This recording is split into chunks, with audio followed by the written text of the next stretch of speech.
Three phase circuit. શરૂઆત થાય ભાઈ. અત્યાર સુધી આપણે જે જોયા એ ત્રણ ચેપ્ટર ની અંદરમાં પહેલા હતું કે એસી પાવર જનરેશન પહેલું ચેપ્ટર હતું, એ પછી એસી સિરીઝ સર્કિટ અને એસી પેરેલલ. પણ આ બધું જે હતું સિંગલ ફેઝ હતું. કેટલામાં હતું? Single phase. આ છે થ્રી ફેઝ સર્કિટ. જે ખબર આપણે સૌથી પહેલા એસી સપ્લાય વાળું જોયું હતું ક્લાસિફિકેશન, એસી સપ્લાય વાળી સિસ્ટમ પર, એસી સપ્લાય સિસ્ટમ પર જોયું હતું ને કે ભાઈ બે પ્રકારની સપ્લાય સિસ્ટમ છે, single phase, three phase. 50 hertz AC. આ બે પ્રકારની સિસ્ટમ છે.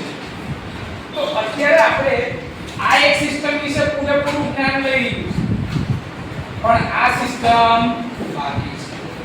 તો હવે આ જે ચેપ્ટર ચાલુ થાય છે એ કયું છે? Three phase circuit. તો સૌથી પહેલો જ ક્વેશ્ચન શું આવે? સર અમને તો અત્યાર સુધી ખાલી સિંગલ ફેઝ સર્કિટ જ ખબર હતી, આ થ્રી ફેઝ સર્કિટ બી હોય? તો એમાં એવું શું છે સિંગલ ફેઝ કરતા અલગ? તો કે એમાં ત્રણ ફેઝ હોય. તો કમ્પેરિઝન બતાવો ને સર એની શું યાદ કરવું પડશે? કમ્પેરિઝન. તો સૌથી પહેલો જ ક્વેશ્ચન જે છે આ ચેપ્ટર ની શરૂઆતમાં છે કે comparison of single phase circuit with three phase circuit. તો આપણે પહેલો જ ક્વેશ્ચન જોઈએ, બરોબર છે? આપણે શું પછી કમ્પેરિઝન ના મુદ્દા લખતા જઈએ, એટલે કે ડિફરન્સ ના મુદ્દા લખતા જઈએ. Comparison of single phase circuit and three phase circuit. પરીક્ષામાં સૌથી વધારે વાર પૂછાતો સવાલ આ ચેપ્ટરમાં બહુ સિમ્પલ છે, કોઈ ગણતરી નહીં, કોઈ લોજિકલ એક્સપ્રેશન નહીં, ખાલી ને ખાલી થિયરી લખવાની હોય છે. એક છે સિંગલ ફેઝ સર્કિટ અને બીજી બાજુ થ્રી ફેઝ સર્કિટ. જે તમે સૌથી વધારે લખતા હોય ને છોકરાઓ કઈ રીતે જવાબ લખવાનું ચાલુ કરે આમાં, એ રીતે આપણે ચાલુ કરીએ. તો પહેલો પોઈન્ટ લખશે, આમાં એક ફેઝ હોય છે, આમાં ત્રણ ફેઝ હોય છે. પણ એવું કેમ લખું છું? એના કરતા એવું લખે ને કે આમાં બે વાયર સિસ્ટમ છે, જેમાં એક ફેઝ નો વાયર છે અને એક ન્યુટ્રલ વાયર છે. તો પહેલો પોઈન્ટ શું થયો કે આમાં કેટલા વાયર છે? એક ફેઝ નો વાયર અને એક ન્યુટ્રલ નો રિટર્ન વાયર છે. એવી જ રીતે આમાં ત્રણ વાયર બી હોઈ શકે, ચાર વાયર બી હોઈ શકે. આની અંદરમાં ત્રણ વાયર બી હોઈ શકે અથવા તો ચાર વાયર હોઈ શકે. ત્રણ વાયર હોય તો કયું કનેક્શન બનશે? Delta connection. કયું? Delta connection. અને ચાર વાયર હશે તો કયું હશે? Star connection with neutral. Star connection જેમાં ત્રણ ફેઝ ના વાયર હશે અને એક વાયર કયો હશે? ન્યુટ્રલ. એક વાયર કયો? ન્યુટ્રલ.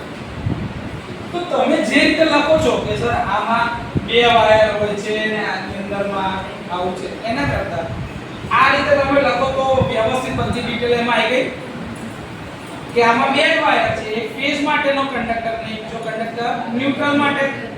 એવું જ આની અંદરમાં ત્રણ ફેઝ માટેના ત્રણ કંડક્ટર હોઈ શકે અથવા તો ચાર કંડક્ટર હોઈ શકે.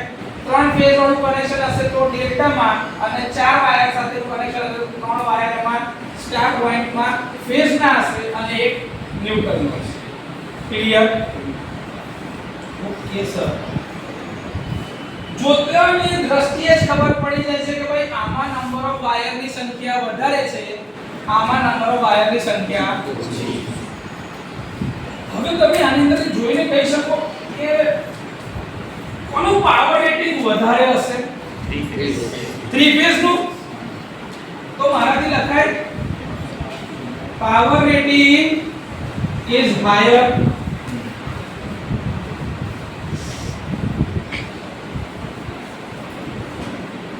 પાવર રેટિંગ કેવું હશે આનું?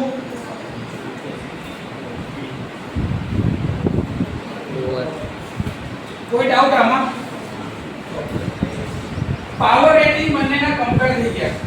હવે પાવર રેટિંગ વધારે હશે તો આઉટપુટ બી વધારે કોનું હશે? થ્રી ફેઝ નું. કોપર નું વજન કોનામાં વધારે હશે? હજી બી ભૂલ કરો છો સર. કોપર નું વજન શેમાં વધારે થાય ખબર? કેમ કે કમ્પેરિઝન કરવાની છે બેની સાપેક્ષે, આની અને આની, તો રેટિંગ તો એક સરખા જ હશે ને. તમે શું કીધું કે આનું પાવર રેટિંગ ઊંચું છે એટલે કે આનું આઉટપુટ વધારે છે, સામે આનું આઉટપુટ કેવું છે? ઓછું. મારે આ બંનેના આઉટપુટને સરખા કરવા માટે કોનામાં વધારે કોપર જતું હશે? આ એક લોજિક આલું છું, આવું ના હોય દરેકમાં.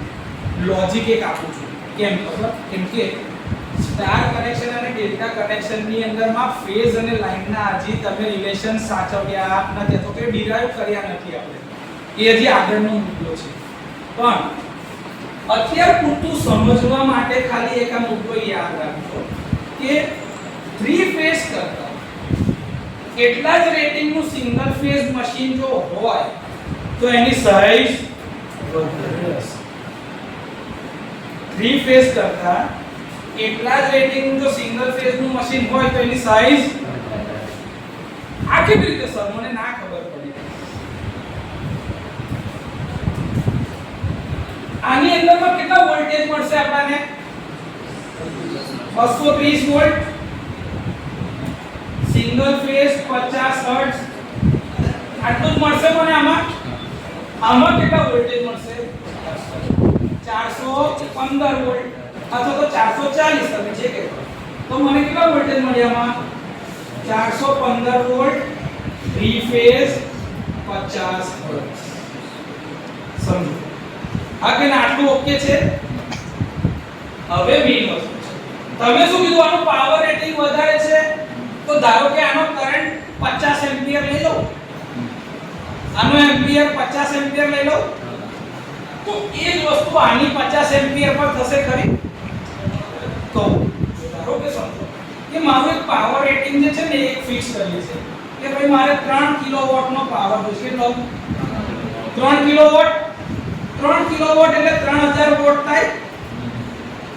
3000 વોટ. તો એ જગ્યા પર અમારા થ્રી ફેઝ ના વોલ્ટેજ કેટલા છે?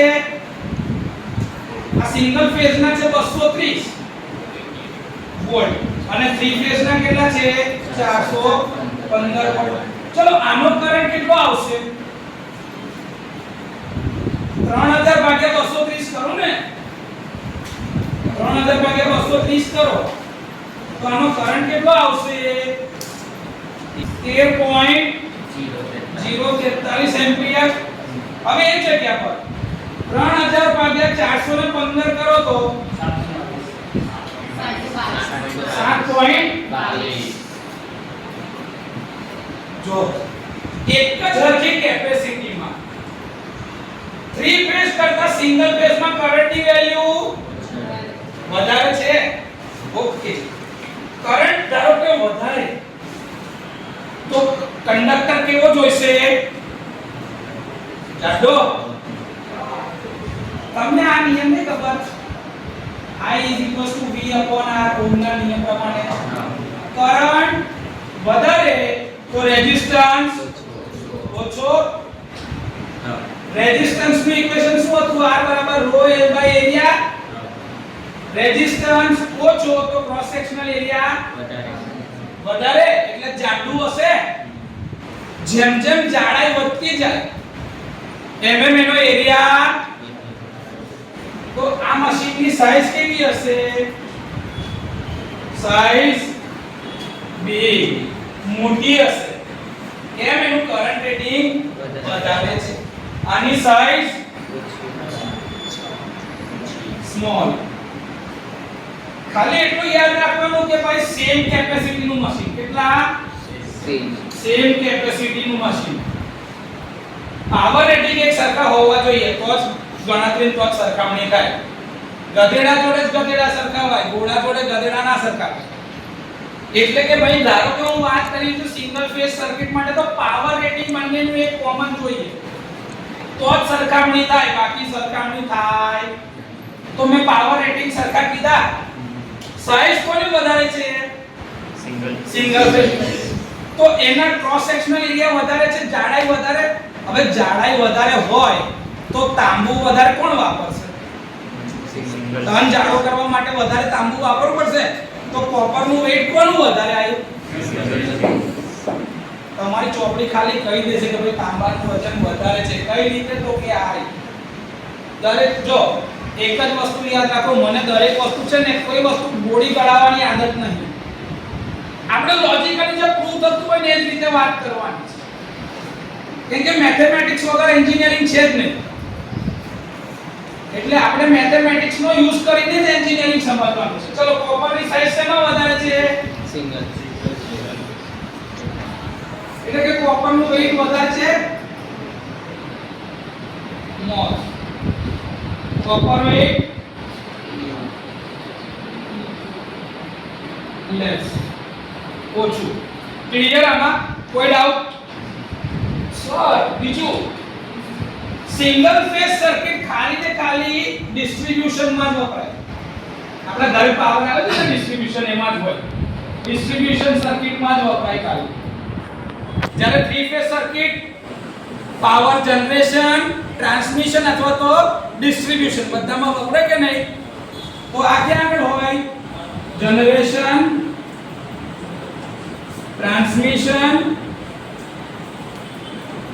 અને ડિસ્ટ્રીબ્યુશન બધામાં થ્રી ફેઝ સર્કિટ વાપરી શકાય.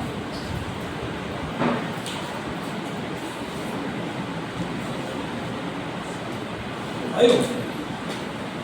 ચલો હવે લોસીસ શેમાં ઓછા થશે? I2 * R ના મને કહો છો.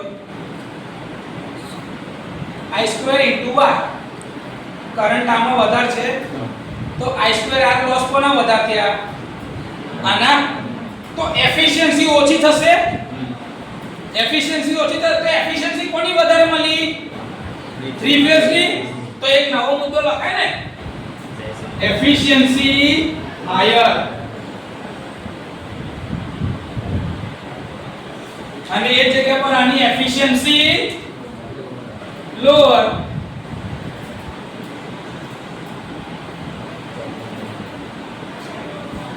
કેટલું સહેલું છે. તમે ખાલી આ એક જ વસ્તુ સમજી છે એના આધારે બધા મુદ્દા લખો. આપણે કશું ગોખીએ છે? મને થિયરીમાં કયા મુદ્દા છે મને નહીં ખબર. હું એ તમારા જોડે હવે ચલો સર કોપરનું વજન આમાં વધારે છે તો એ જ કેપેસિટીના થ્રી ફેઝ મશીન કરતા સિંગલ ફેઝ નું મશીન મોંઘું કોસ્ટલી કે નહીં? તો સિંગલ ફેઝ ના મશીન થ્રી ફેઝ ના એ જ કેપેસિટીના મશીન કરતા કોસ્ટલી અને આ સસ્તા. આ મુદ્દો છોકરાઓ સૌથી વધારે લખતા હોય. મશીન સસ્તા છે ને મોંઘા છે. કે આમાં કઈ લોજિક લગાવવાના જ નહીં હોતા. પણ તમે આટલા બી જે બી મુદ્દા છે એમાં કઈ લોજિક લગાવવાની જરૂર છે? મેં કોઈ એવા ભારે ભરખમ ઇક્વેશન વાપર્યા છે જે તમે ઓહમના નિયમનું સૂત્ર વાપરો છો ને આ એના પરથી બધા મુદ્દા વાપરેલા છે. બીજું કોઈ એવો મુદ્દો કે જે તમે ચોપડીએ આપ્યો અને આપણે ના ડિસ્કસ કર્યો છે? બધું આવી ગયું છે? પાવરની વાત થઈ ગઈ, વોલ્ટેજ, કરંટ બધાની વાત થઈ ગઈ છે. તો આમાં કશું નવું બાકી રહેતું કોઈ મુદ્દો બાકી હોય તો જોઈ લો ભાઈ. છે સ્ટાર કાટોડ કહ્યું સિંગલ ફેઝમાં તો ફેઝ અને ન્યુટ્રલ. જ્યારે પહેલાની અંદરમાં સ્ટાર કનેક્શન બી મળે ને ડેલ્ટા બી મળે. ઓપ્શન શેમાં મળ્યો?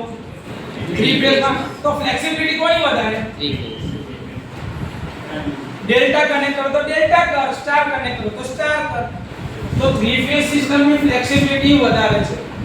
એક્ચ્યુઅલી તો થ્રી ફેઝ અને સિંગલ ફેઝના ઘણા બધા બીજા પોઈન્ટ્સ છે પણ આમાં શું છે કે તમારી ભણવાની ક્ષમતા પ્રમાણમાં જે તમે ફર્સ્ટ યરમાં છો ને એટલે અમુક ડિટેલમાં આવતું નથી. બાકી આવતા સેમેસ્ટરથી જેવું તમે થ્રી ફેઝ સિસ્ટમ ભણવાનું ચાલુ કરશો તો બીજા બધા ઘણા એડવાન્ટેજીસ આવશે. કેમ કે આમાં શું છે કે ભાઈ મશીન તમે જેમ જેમ બાઇન્ડિંગ વીટતા જાઓ વજન થતું જાય, મશીનના ડાયનામિક્સ ને પરફોર્મન્સ રિલેટેડના જ્યારે થિયરી આવશે તો ઘણા બધા મુદ્દા આવશે કે ભાઈ પાવર ડેન્સિટી છે, વોલ્ટેજ ડેન્સિટી છે, પર યુનિટ એફિશિયન્સી કાઢીશું. આ બધું જે કરવાના છે તે ટાઈમે અલગ અલગ નવા પ્રકારના મુદ્દા તમે બી જોવાના છે. પણ હમણાં સેકન્ડ સેમેસ્ટરને ધ્યાનમાં રાખીને આટલા 7-8 મુદ્દા જો તમને આવડી જતા હોય તો ઇનફ છે. કેમ કે જો પરીક્ષામાં ધારો કે 3 કે 4 માર્કમાં પૂછે તો બે બાજુ તમે 4-4 મુદ્દા કે તો 5-5 6-6 મુદ્દા લખી દો તો ઇનફ છે. એટલે એટલા મુદ્દા તો આપણે ઓલરેડી ડિસ્કસ કરી દીધા છે. આવડે? અંદરમાં રોટેટિંગ મેગ્નેટિક ફીલ્ડ બનતા નથી. રોટેટિંગ મેગ્નેટિક ફીલ્ડ નથી બનતું. આપણે એને બનાવવા માટે કાં તો કેપેસિટર લગાડવું પડે કાં તો સ્પ્લિટ ફેઝ કરવું પડે તો જ એને સેલ્ફ સ્ટાર્ટિંગ બનાવાશે. તો આની અંદરમાં રોટેટિંગ મેગ્નેટિક ફીલ્ડ બનતા નથી. થ્રી ફેઝમાં રોટેટિંગ મેગ્નેટિક ફીલ્ડ બનશે. રોટેટિંગ મેગ્નેટિક ફીલ્ડ બનશે. આના જેટલા બી મશીન છે સેલ્ફ સ્ટાર્ટિંગ નથી. જેમ કે સિંગલ ફેઝની મોટર હોય તો સેલ્ફ સ્ટાર્ટિંગ છે નહીં. સેલ્ફ સ્ટાર્ટિંગ બનાવવી પડે એટલે જોડે શું લગાડવું પડે? ઉપર કેપેસિટર. તમારી પાણીની મોટર જોઈ છે?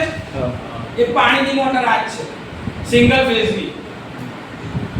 થ્રી ફેઝ અલગ હોય પણ સિંગલ ફેઝ હોય તો એમાં સેલ્ફ સ્ટાર્ટિંગ ના હોય એટલે ઉપર ખબર કેપેસિટર લગાડેલું આવે છે એને કેપેસિટર સ્ટાર્ટ રન મોટર કહેવાય. એમાં બી પાછું અલગ છે capacitor start capacitor run motor બી આવે કે વાઇન્ડિંગ ની અંદરમાં શરૂ કરવા માટે તો કેપેસિટર છે જ પણ રનિંગ વખતે બી બીજું કેપેસિટર છે પાવર ફેક્ટર ઇમ્પ્રૂવ કરવા માટે એવું બી હોય. તો સેલ્ફ સ્ટાર્ટિંગ નથી. Not self starting. આ સેલ્ફ સ્ટાર્ટિંગ જાતે ચાલુ થઈ શકે છે ભાઈ થ્રી ફેઝ ની મોટર. કેવી રીતે હમણાં આપણે એનું EMF ઇક્વેશન જોવાના છે કે ભાઈ EMF જનરેશન થ્રી ફેઝ માં કેવી રીતે થશે તો એ બી જોવાના છે. તો લગભગ આટલા મુદ્દા તમને ખબર હોય તો વાંધો આવશે. કેમ કે હવે એક નવી ટર્મ આવી ગઈ રોટેટિંગ મેગ્નેટિક ફીલ્ડ. RMF એટલે શું એ સવાલ દરેકને થશે તો હમણાં જોઈ લઈએ એને. ત્યાં સુધી આ થિયરી પતી. આમાં હવે બીજું કશું બાકી નથી. આનો ફોટો પાડો. Phase EMF generation.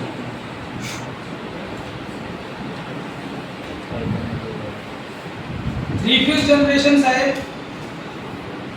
આપણે ચેપ્ટર નંબર 1 ની અંદરમાં જોયું સિંગલ ફેઝ EMF જનરેશન યાદ આવે છે? એમાં તમે છે ને આવું એક મેગ્નેટ મૂક્યું N S N થી S તરફ ફ્લક્સ ની લાઈન જતી એટલે આ સળંગ જ હોય. સળંગ જ છે.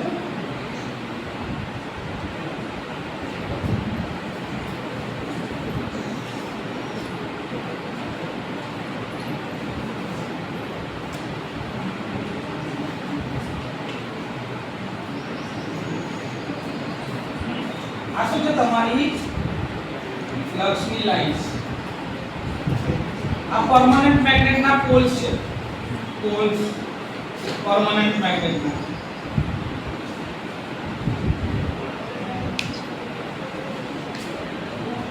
તમે કહો કે અહીંયા આગળ એક કોઇલ મૂકી હતી પછી એ કોઇલને આપણે ફેરવતા હતા છે એવું અહીંયા આગળ બી કંડક્ટર તો મૂકવાનો જ છે પણ આ કંડક્ટર જે અહીંયા આગળ મૂકીશું આપણે આમાં હવે થ્રી ફેઝ નું જનરેશન છે. કેટલા? 3 ફેઝ. તો થ્રી ફેઝ નું જનરેશન સાહેબ સિંગલ ફેઝ જેવું નહીં ભાઈના જેવું છે. પણ આમાં વાયર કેટલા લેવાના છે? 3 અથવા તો 4. સાહેબ ચોથો ન્યુટ્રલ છે તો આપણે 3 જ વાયર એટલે કે 3 જ કંડક્ટર પર સમજીએ તો ચાલે? હા ચાલે. કંડક્ટર છે ને એમાં પહેલું આ A ડેશ એક કંડક્ટર મેં મૂક્યો. મારે કેટલા કંડક્ટર મૂકવાના છે? 3 કંડક્ટર મૂકવાના છે. હવે સવાલ એ થાય સર આ કંડક્ટર ને મારે ત્રીજા બીજા બે રહે કઈ રીતે મૂકવાના? એની ઉપર જ મૂકી દે તો ના ચાલે. થ્રી ફેઝ તો કહેવાશે ને એને ત્રણે ત્રણના અલગ ભાઈ આ પ્રશ્ન સૌથી પહેલા ગોઠવણ કરવા વાળાને બી તો પૂછવામાં આવે ને ભાઈ કે તારે 3 ફેઝ જનરેટ કરવું તો કેવી રીતે કરવું છે તો એવું કહે છે કે આપણે સિંગલ ફેઝ જે જનરેટ કરેલું તો સિંગલ ફેઝ માં કંડક્ટરની આખી મૂવમેન્ટ થતી હતી આવી રીતે આમથી આમ આખી તો સાઇનોસોઇડલ વેવફોર્મ માં જતો એટલે બનતું તો શું સર્કલ શું બનતું તું એ સાહેબ સર્કલ બને સર્કલ એટલે આજે સર્કલ બન્યું કેટલા ડિગ્રી નું બને 360 ડિગ્રી નું મારે કેટલા ફેઝ ત્રણ કંડક્ટર મૂકવાના છે 3 ફેઝ માટે તો ત્રણ કંડક્ટર મૂકવાને છે તો 360 ભાગ્યા 3 કરતા કેટલા ડિગ્રી મળે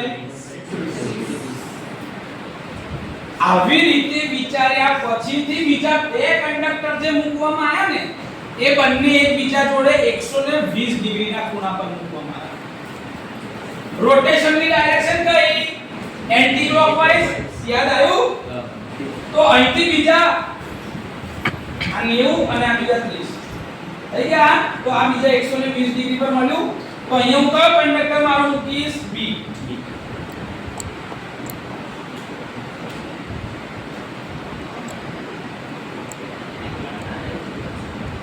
આ બી ડેશ થઈ ગયો આ 120 ડિગ્રીનો ખૂણો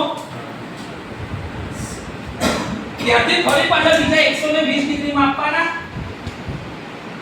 એટલે આના ત્યાં 90 ડિગ્રી આ છે તમારું 120 ડિગ્રી ખૂણા પર બીજું લેવાનું તો અહીંયા આગળથી 120 ડિગ્રી ખૂણા પર બીજું લીધું તો આ મારો ત્રીજો કંડક્ટર આવી ગયો જેનું નામ આપ્યું છે C અને આ C ડેશ તૈયાર ઓકે સર એટલે કંડક્ટર કેવા થાય જો આ A આ B આ 120 ડિગ્રી આ 120 ડિગ્રી અને આ 120 ડિગ્રી તો આ રીતે મારા ત્રણે ત્રણ ફેઝ મુકાયા ચોકડીમાં જો તમને આવું ઊંધું પાડો આ A આમ હશે B આમ ઉપર હશે અને C આમ હશે એનથી કોઈ ફેર નહીં પડતો એનથી કોઈ ફેર પડે છે સમજણથી ફેર પડે છે ખાલી એ ખબર પડે છે રોટેશન કઈ દિશામાં એન્ટી ક્લોકવાઇઝ એન્ટી ક્લોકવાઇઝ ડાયરેક્શનમાં તમારું રોટેશન સમજવાનું એટલે A થી B તરફ B થી C તરફ અને C થી A તરફ કન્ટીન્યુઅસલી આવું રોટેશન થયા છે રોટેશન તો બરાબર છે પણ મારું EMF કેવી રીતે ઇન્ડ્યુસ થશે સિંગલ ફેઝ વાળો પાછો નિયમ ત્રણ જણા જો જલ્દી ફટાફટ બતાવી દે જો આ એક એક્ટિવિટી બતાવી રહ્યો છું તમને અહીં ઉપરથી તમે જોવો ને તો આ એક મારો ધારો કે A હોય તો એન્ટી ક્લોકવાઇઝ માં B છે 120 ડિગ્રીના ખૂણે આ બે વચ્ચેનો ખૂણો કેટલો 120 ડિગ્રી એવી જ રીતે આ B અને C વચ્ચેનો ખૂણો કેટલો 120 ડિગ્રી અને C અને A વચ્ચેનો ખૂણો બી કેટલો 120 ડિગ્રી તમારે ત્રણેય છે ને હવે એન્ટી ક્લોકવાઇઝ ફરતું જવાનું છે ઊંધો પગલું ભરવું પડે તો ભરજે ચાલો પર આમાં જાય છે ને અંદર જાય છે તો કટ થાય છે EMF ની લાઈન ધારો કે ફ્લક્સ ની લાઈન જતી હોય તો કટ થાય છે આ રીતે મશીન ની અંદર માં બી 3 ફેઝ ના કંડક્ટર EMF ને કટ કરતા જશે સર આ તો તમને કેવાય બહુ મજાનું છે પણ ખબર અમને કેવી રીતે પડશે કે આ ત્રણે ત્રણ ના લીધે અંદર EMF ઇન્ડ્યુસ થાય છે લોજિક એટલું ખબર પડી કે આ ત્રણે ત્રણ અંદર મોશન કરી રહ્યા છે ફરી રહ્યા છે તો ફ્લક્સ ની લાઈન જે જઈ રહી છે એને કટ કરશે કે નહીં કરે કટ કરશે રોટેશન भी તમે જોયું 120 ડિગ્રી ના ખૂણા ઉપર આપણે ગોળ ફેરવ્યું તો એક આંટો ભાઈ બીજો એક આંટો ફેરવી બતાવો ને જરા કન્ટીન્યુઅસલી આવું મશીન ની અંદર દરેક સેકન્ડમાં જેટલી એની ફ્રીક્વન્સી છે ને એટલા આંટા દરેક ફેઝ પૂરા કરે છે એટલે કે એક સેકન્ડમાં 50 તો 150 આંટા ના 150 ના કહેવાય એક ફેઝ ના 50 બીજા ફેઝના 50, ત્રીજા ફેઝના 50. સાયકલ પાસ થતી હોય 1 સેકન્ડમાં. તો જેની ફ્રીક્વન્સી કેટલી કહેવાય? 50 હર્ટ્ઝ. 50 હર્ટ્ઝ. તો સર આ એક ફેઝર ડાયાગ્રામ થયો. પછી આ તો 10 સેકન્ડે બદલાતો જશે ને? 10 સેકન્ડે બદલાય કે નહીં? 1 સેકન્ડમાં આવો ફેઝર ડાયાગ્રામ કેટલી વાર થાય? 50 વાર. 1 સેકન્ડમાં આ જ ફેઝર ડાયાગ્રામ કેટલી વાર થાય? 50 વાર. એટલે 50 વાર આમ હોય, 50 વાર આનાથી ઊંધા હોય. પોઝિટિવ નેગેટિવ ની સાયકલમાં જતા હોય ને. તો સર એટલે કે 1 સેકન્ડની અંદરમાં કેટલી વાર આ વેક્ટર ડાયાગ્રામ બનતો જાય તો ખબર? a b b 2 3 4 5 6 7. તો એક જ વારની અંદરમાં 360 ફેઝર ડાયાગ્રામ બને. એક જ વારમાં 360 ફેઝર ડાયાગ્રામ બને. એ તો કેટલું થયું? એક સાયકલ. આવી કેટલી સાયકલ? 50. તો 1 સેકન્ડની અંદરમાં કેટલા ફેઝર ડાયાગ્રામ બને? 50 * 360. 1 સેકન્ડ ના કહું છું. 1 સેકન્ડના ફેઝર ડાયાગ્રામ આટલા છે 1800 1800. 1 સેકન્ડમાં 1800 વેક્ટર ડાયાગ્રામ મશીનમાં બને છે. ઓ સર 50 હર્ટ્ઝની ફ્રીક્વન્સી છે એટલે વિચાર કરો કે કેટલા ફટાફટ પોતાની પોઝિશન બદલતા જતા હશે. એનું કેલ્ક્યુલેશન બી કાઢવાનું આઉટપુટમાં. તો આ બધી વસ્તુ કઈ રમત તમને લાગે છે પણ છે નહીં. આના માટે જબરજસ્ત અન્ડરસ્ટેન્ડિંગની જરૂરિયાત છે. હવે સર આવા ફેઝર ડાયાગ્રામ બનતા તો ગયા, પણ સર એનું આઉટપુટ કોણ નક્કી કરશે કે એનું આઉટપુટ મળે જ છે? આઉટપુટ મળે છે કે તો ચેક કરવું પડશે ને કે ભાઈ જો તમારી થિયરી પ્રમાણમાં તમને કહીએ તો એક પરમેનન્ટ મેગ્નેટનું ફિલ્ડ મૂકેલું છે જેની અંદરમાં અમે 3 ફેઝ EMF જનરેટ કરવા માટે 3 કંડક્ટર મૂકેલા છે. આનો સ્ટાર્ટિંગ તો આનો finish. Starting finish starting finish. તો એવા એના 6 એન્ડ હોય. વાઇન્ડિંગ ચાલુ થાય તો પૂરી બી તો થાય ને. આ અન્ડરસ્ટેન્ડિંગ કામ લાગશે જ્યારે સ્ટાર અને ડેલ્ટા કનેક્શન બનાવીશું ત્યારે કહીશ કે ભાઈ વાઇન્ડિંગના છેડા કેટલા? 6. આ યાદ રાખજો 6 છેડા હશે તો એ ટાઈમે બગડોઈ ના જતા. તમે આ 3 ફેઝના કંડક્ટર મૂક્યા છે. હવે આ કંડક્ટર રોટેટ થાય છે તો એની અંદરમાં ફ્લક્સની લાઈન કટ થશે. એટલે કે આ કંડક્ટરની અંદરમાં ફ્લક્સનો ફેરફાર દેખાશે. આ કંડક્ટરમાં હા કે ના ફ્લક્સની લાઈન જો કટ થાય તો એમાં ફ્લક્સનો ફેરફાર થયો તો એમાં EMF ઇન્ડ્યુસ થાય. ઓકે, તો મારું ધારો કે જે EMF ઇન્ડ્યુસ થાય છે તો પહેલા ફેઝમાં EA, બીજામાં EB અને ત્રીજામાં EC. આવા 3 EMF મળે કે ના મળે? હા કે ના? ચલો આની વેલ્યુ કેટલી છે? EM A ફેઝ છે એટલે EM એટલે maximum value of A phase. એવી રીતે આની maximum value of B phase, maximum value of C phase. sin omega t કહેવાય કે નહીં? એવું આને sin ઓમેગા t પણ 120 ડિગ્રી પાછળ. તો બે વચ્ચે 120 નો તફાવત. તો મારે કેટલા ડિગ્રી લખવું પડે? માઈનસ. આ યાદ આવ્યું પહેલા ચેપ્ટર નું? આ એક ઇક્વેશન આપું છું પ્લસ માઈનસ ની ફેઝ. ત્રીજા માટે sin omega t minus 120 240. Okay ના? તો માઈનસ 240. સર માઈનસ 240 ના કેવું હોય તો એમ ઊંધેથી જાતો 360 માઈનસ 240 તો કેટલા થાય? પ્લસ 120. તો એક જગ્યા પર આના પર મારે આવું લખવું તો હું લખી શકું EMC sin omega t plus 120. તમારી ચોપડીએ પ્લસ 120 ને માઈનસ 120 આપ્યા હોય તો તમે થોડો કન્ફ્યુઝ થશો. મારે એવું કન્ફ્યુઝ થવાની જરૂર નહીં, મને એવું ખબર જ છે. તો આ રીતે તમારા EMF ઇન્ડ્યુસ થાય. હા કે ના? જેમ જેમ એની કિંમત બદલાતી જશે એમ એમ ખાલી તમારો ટાઈમ નો ઓમેગા ની વેલ્યુ બદલાય. ઓમેગા ફિક્સ છે, એક જ ફ્રીક્વન્સી ફિક્સ, તો સમયની સાપેક્ષે એની વેલ્યુ બદલાતી જાય કે નહીં? -120 ડિગ્રી કરવાના, પેલામાં -240 ડિગ્રી કરવાના. તમે આ કરતા જશો એટલે આ વધતું જ જાય. સર તો મારું આઉટપુટ EMF નું કેટલું મળશે?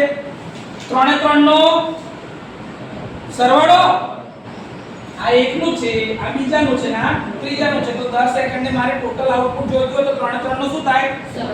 સરવાળો થાય કે ના થાય? વેક્ટર સમ. શું બોલવાનું? વેક્ટર સમ. 3 3 નું શું થાય? EA EB EC બરાબર ટોટલ E મળે કે નહીં મળે? તો E ટોટલ બરાબર શું થાય? EA EB EC. આવું થાય કે ના થાય? આવું થાય કે ના થાય? હવે મને કહો ચાલો. આમાં કોઈ ડાઉટ હોય તો બોલો. કોઈ બી સેકન્ડે સાહેબ આ EMF કેટલું થતું હશે? મને તો નહીં આવડતું. તારે કિંમતો નાખો એટલે આવડી જશે. તો બરોબર છે, તું કહે છે બરોબર કે કિંમતો નાખતો જો તો એની નેટે જવાબ આવી જશે. આવી જશે ભાઈ? હારું ચલો આવી જશે. હવે જો તું એ ED EA EB EC. EA ની વેલ્યુ શું છે ભાઈ? EM એ sin omega t plus EMB sin omega t minus 120 plus EMC sin omega t minus 240 degree. ચાલે કે ના ચાલે? હવે આની અંદર સર આની છે ને EMA EMB EMC સાહેબ આપણી મેક્સિમમ વેલ્યુ છે અને એ તો એક જ સરખા ફેઝમાં છે તો આની મેક્સિમમ વેલ્યુ બદલાય નહીં. તો મારે તો એવું કહેવાય EMA બરાબર EMB બરાબર EMC બરાબર EM લઈ લો. કોઈ ડાઉટ? એ તો બદલાવાની નથી ને, અચળ જ છે ફિલ્ડની વેલ્યુ, તો એ તો EMF મેક્સિમમ એટલી જ વેલ્યુ રહેવાની છે. તો એની કોમન બી કાઢ લઉં. EM કોમન કાઢ લઉં તો શું રહેશે? sin omega t plus sin omega t minus 120 degree plus sin omega t minus 240 degree. આવું રહેશે કે નહીં રહે? જોઈ લો. થઈ ગયું આ? Okay sir sin c minus d છે તો આને તો છૂટું પાડવું પડશે ને ઇક્વેશન ને. EM અચળ બહાર છે, sin omega t plus sin omega t cos 120 minus cos omega t sin 120. આ પહેલું થયું. બીજું sin omega t cos 240 minus cos omega t sin 240. થયું કે નહીં? છૂટું છૂટું પાડી દીધું. ચાલો હવે કિંમત લખવી પડશે. EM એવા ને એવા sin omega t એવું જ plus sin omega t cos 120. ચાલો cos 120 ની કિંમત શું છે? 0.5. cos 120 degree 0.5 sin omega t થયા. ચાલો sin 120 0.866 positive, sin 120 negative. 0.866 negative થોડી હશે, પોઝિટિવ હશે. ઓલ STC બીજામાં sin પોઝિટિવ. sin 120 ની વેલ્યુ કેટલી આવે છે કેલ્ક્યુલેટરમાં? એક વાર 0.866 પોઝિટિવ. હા તો પોઝિટિવ 0.866 ને આગળની સાઈડ કઈ છે? નેગેટિવ. તો આવું લખાય માઈનસ 0.866 cos omega t. કહેવાય કે ના કહેવાય? આ એવી જ રીતે cos 240 ની વેલ્યુ જુઓ cos 240 -0.5 તો -0.5 sin ઓમેગા t બરોબર છે અને માઈનસ sin 240 ની વેલ્યુ માઈનસ માઈનસ નું પ્લસ થઈ જશે 0.866 cos ઓમેગા t થાય કે નહીં yes or no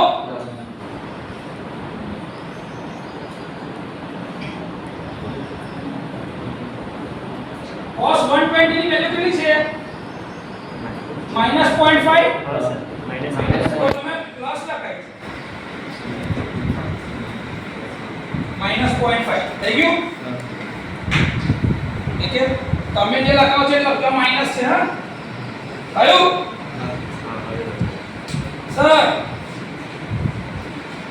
-0.866 cos omega t plus 0.866 cos omega t કાચા ઉડાવ દો કાચા ઉડી ગયું -0.5 sin omega t -0.5 sin omega t કેટલા થઈ ગયા -1 તો minus sin omega t plus sin omega t minus plus ખાચા ઉડી ગયું આ શું રહી ગયું અંદર 0 em into 0 तो sir total average output is 0 balance condition નું EMF જે ટોટલ એવરેજ મળે છે કેટલું મળે છે 0 બેલેન્સ સિસ્ટમ માં આવું હોય